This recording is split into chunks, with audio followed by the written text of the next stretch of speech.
We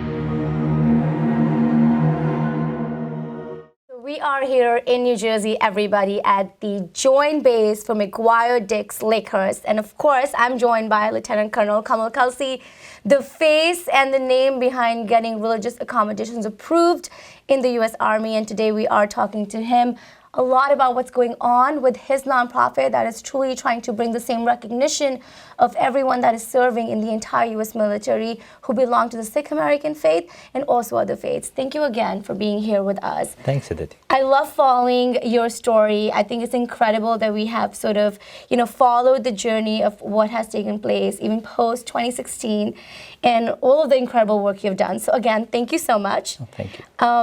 My question to you would be, right now we're in 2020. There's a lot of dialogue being said about, people from the minorities, and raising awareness on Sikh Americans has been in the forefront, not only just for South Asians in general, but also Sikh Americans and nonprofits such as Sava. Yeah, I mean, we had the whole census thing happen, right? Yeah. Recently. So, I mean, I think it's very relevant that people are talking about how do we help uplift minorities? How do we help uplift all these wonderful communities that are part of the American fabric? And that's the work we want to do. We want to be able to bring our heritage and really connect it to what we believe is one of the greatest organizations here in the United States, being the U.S. military. Yes. Our Sikh heritage is so full of amazing military stories, and we want an opportunity to bring that story here and let our turbans and beards and all the amazing things that we have to offer be a part of the American fabric. Let me ask you something now. Right now, we are talking about you and Sava, who is helping other personnel in the U.S. military, which is beyond U.S. Army, get their religious articles of faith approved while they're serving. You had 10 years of going back and forth with the Pentagon and with the entire U.S. Army figuring out exactly what to do in terms of religious accommodations. Sure. And you had some incredible moments. Now, when you're looking at all of it together, almost a whole decade, tell me what was one of the most satisfying day that you still look back at in terms of what has happened in getting that dialogue out? Yeah, I mean, there have been so many amazing milestones. I mean, just from the president allowing us to have our accommodations and pushing for that and getting to meet the president. I mean, that was amazing. To getting the policy changed, and now getting 3 young men into with religious accommodations into the Air Force. And then earlier last year, we had a young captain who also got an accommodation for her hijab. Oh, wow. And so, we celebrate the Muslim community's successes as our own because it's the same fight. When we try to open doors for Sikhs in the military, we don't do it just for us, we do it for everybody. So we want to, so Seva as an organization, we are a military veterans nonprofit that's called the Sikh Americans Veterans Alliance, but it's not just for Sikhs. We try to service and help everybody. Yeah, and I know we were talking about the fact that you basically started it as you felt that the minority representation was very low at that point. Tell me about how the Sikh American community or just the South Asian community has reacted to the nonprofit, and how does that relationship work when they get introduced to these officers? We will be talking to Airman first class Jaspreet Singh very soon as well.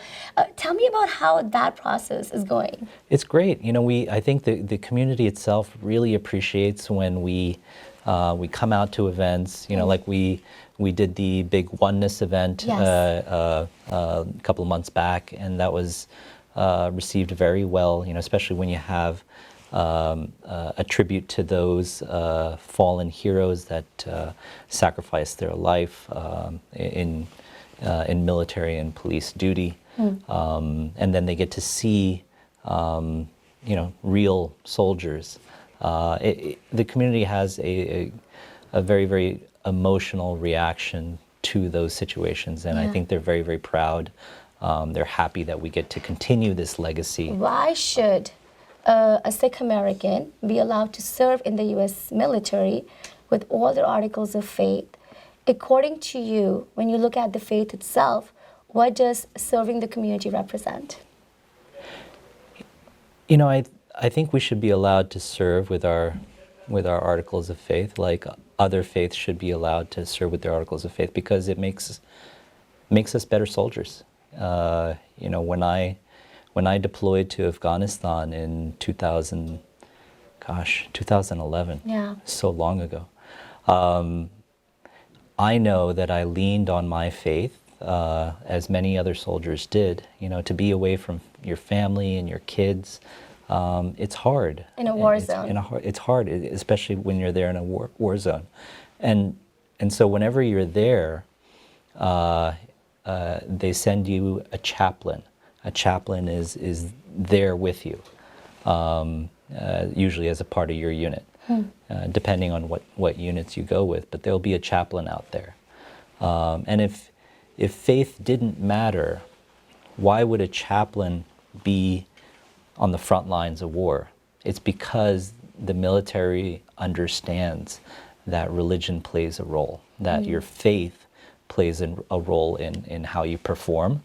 And I've experienced it, myself. I know I'm more functional when I have something to lean on, especially, faith, family, my fellow soldiers. I think being able to serve in, whether it's in the military or the police or,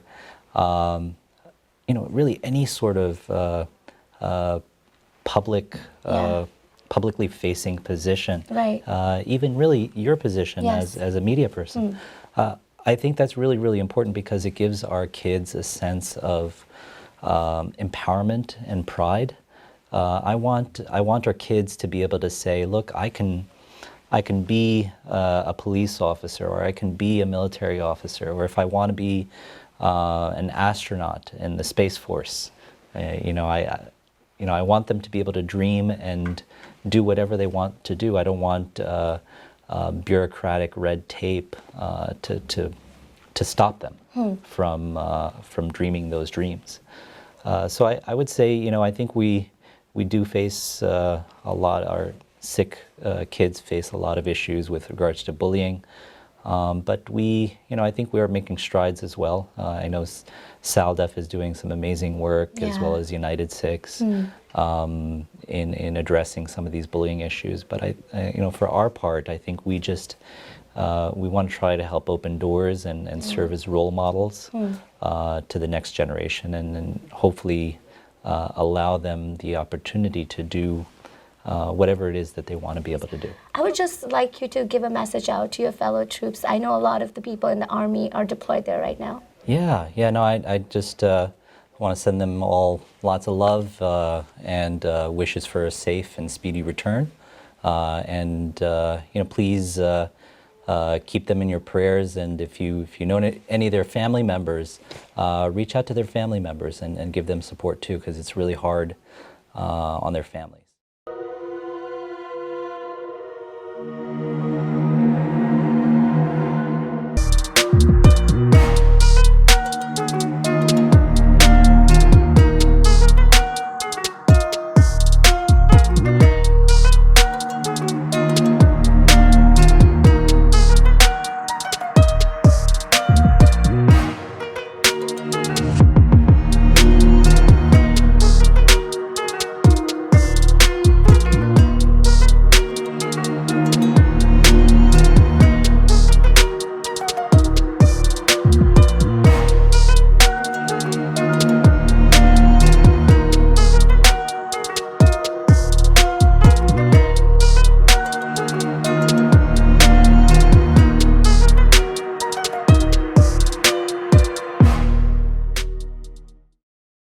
describe to me the moment that you realized you wanted to basically fight for your accommodation and work really hard on it? Can you describe me that moment? Because obviously, as you said, it wasn't a, it was an experience with mixed feelings. You were still able to live your normal life, do the things you were doing, get trained, but I'm sure having that identity get so differentiated from being 17, physical appearance change must have had an impact.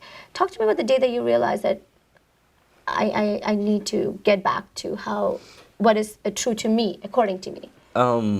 The day was the day I got my haircut.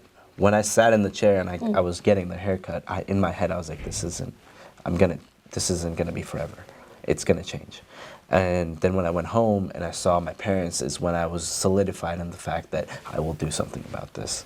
And this wasn't gonna be me forever. And I think that having that in my head and knowing that I am gonna change it and I am working towards changing it made the 2 years that I did get a haircut a lot easier. Because I wasn't constantly worried about, oh, what am I gonna do? What should I do? How will I do it? Wow. It was me thinking, I am working on it, but for right now, I can't just be sad about it and not talk to anyone. I could go out and live my life how I am right now, and then once I get approved, I will go back to my previous life that I did live. Wow. Who was your team here that helped you on the base? On the base, it was mainly my supervisor and my commander. They were both heavily involved in it. My supervisor wrote the entire package, and the chaplains on base too, because they were handling the religious aspect of the package. So they were heavily involved. After that, it was just having written that package, which proved all the questions that were going to be asked up as it kept going up. Because when we sent the package up to my commander, he asked questions that we had to answer, and that was put in the package. And when he signed off on it and sent it up even further than him, they had questions, or they had the same questions, which we already had answers to. So we just had to keep answering the questions that they had. And once we got to a point where everyone felt safe. Everyone felt like we can do this. Like this is fine. Like we've provided them with the information they need to make sure that I can still work. I can still keep the mission going, and follow my faith. They were okay with it, and that's when they signed the final package and sent it back to me. As a supervisor, you're actually supposed to support your airmen for any for his religious accommodation. It was an honor for me to get that approved. It was a long process, took over a year. I'd like to open up at least this joint base and the Air Force as a supervisor for them to at least reach out and learn more information.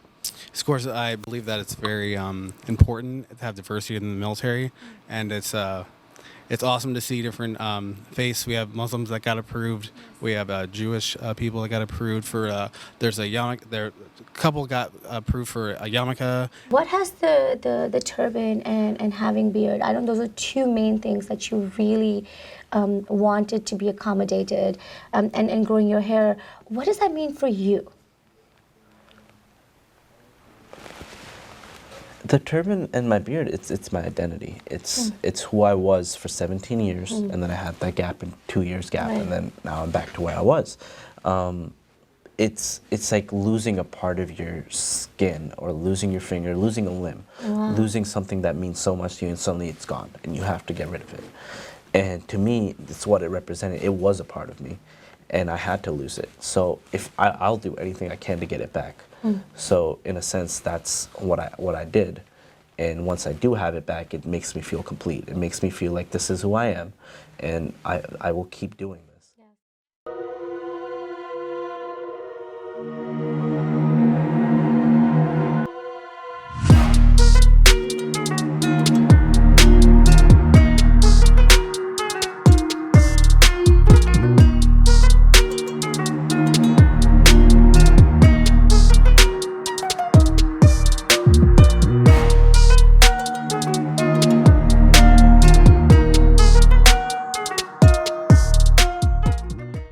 So one of the main concerns that the military had with growing out a beard is if we would be able to get a proper seal on the gas mask. Okay. When Lieutenant Colonel Kelsey, he got his approval, he had gone through multiple tests to prove like, no, the gas mask seals with a beard. It's fine. There's no big deal about it. And we used his research also on my package to show, and his research is the reason that the Air Force approved it too. Oh wow, okay. So, but I personally had never tried on a gas mask with a beard. Like I've put on a gas mask before, got a seal and everything. Okay. But after getting my accommodation, the first time I put on the gas mask was just last week, and I was required to put it on. And in my head, I knew, I'm like, it's gonna work because it's worked for everyone else. Why wouldn't it work for me? Like right. it was that still, like, is it really gonna work? Like something you've been told the entire time you're in, and now you're gonna test it. That's different. So it was just my own, like, in my head thing that, is it gonna work or not? And then I got my gas mask and I was in my shop like, all right, well, we're gonna try it right now. Yes, let's do this. So I put it on and I tested it, and it had a seal. When I brought it up the first time, it was said that your mechanic, will it get caught? Okay. Because I have to crawl into small spaces and everything. Okay. Will it get caught in a part or anything, or is it any way harmful for you? Could you get hurt or injured while wearing a turban? And in my head, I was like, there's mechanics all over the world that wear turbans. Yes. But just to obviously show the safety aspect to the Air Force, and for my safety as well, for my own sake, we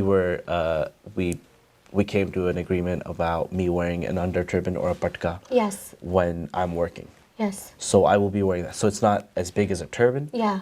But I can still keep have my beard and everything. What narrative do you think this is setting up, especially for the young South Asians? Do you see that this makes us, again, a fabric of the community, as American as anybody else, as patriotic as anybody else, serving and giving back? How important do you think that is to convey from our community?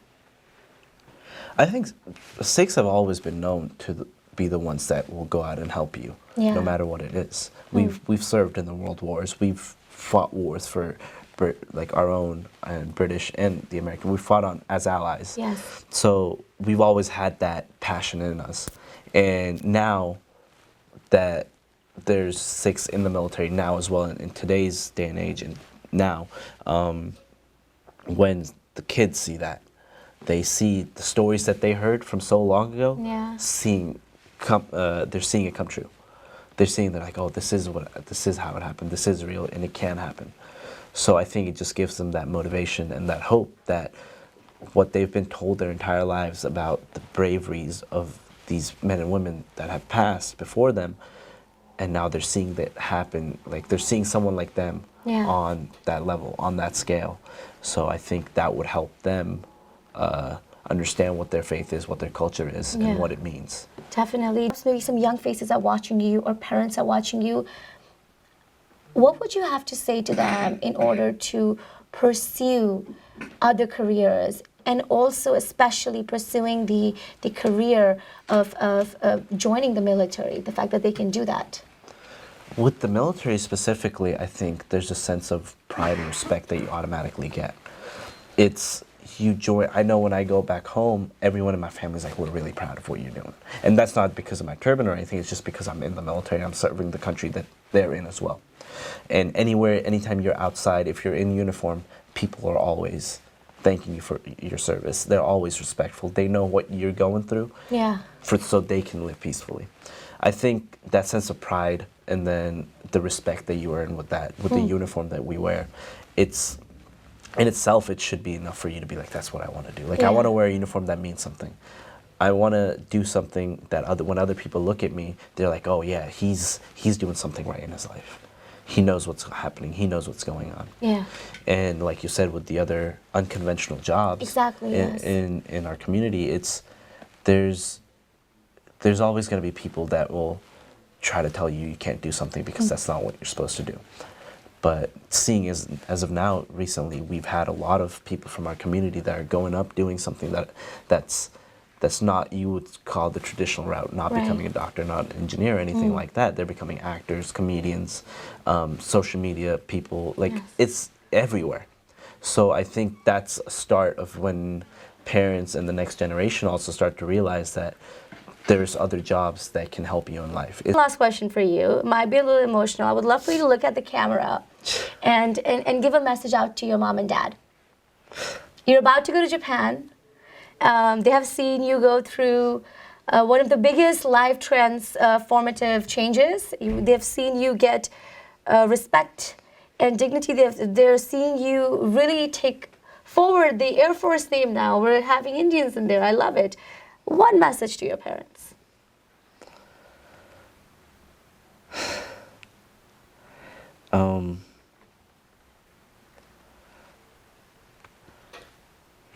Hopefully I made you proud, that you can talk about me to your friends. That's about it. I think you made them really proud.